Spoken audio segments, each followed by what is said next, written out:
ধন্য হবে আমার জীবন, কনে কালায় আসবে যখন গো, ধন্য হবে আমার জীবন, কনে কালায় আসবে যখন গো, অবশ্যই গো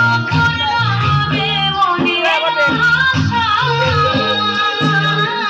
পাইলে তাদের নিরালায় হইয়া যায়, সৈগ পূর্ণ হবে মনের আশা, পাইলে তাদের নিরালায় হইয়া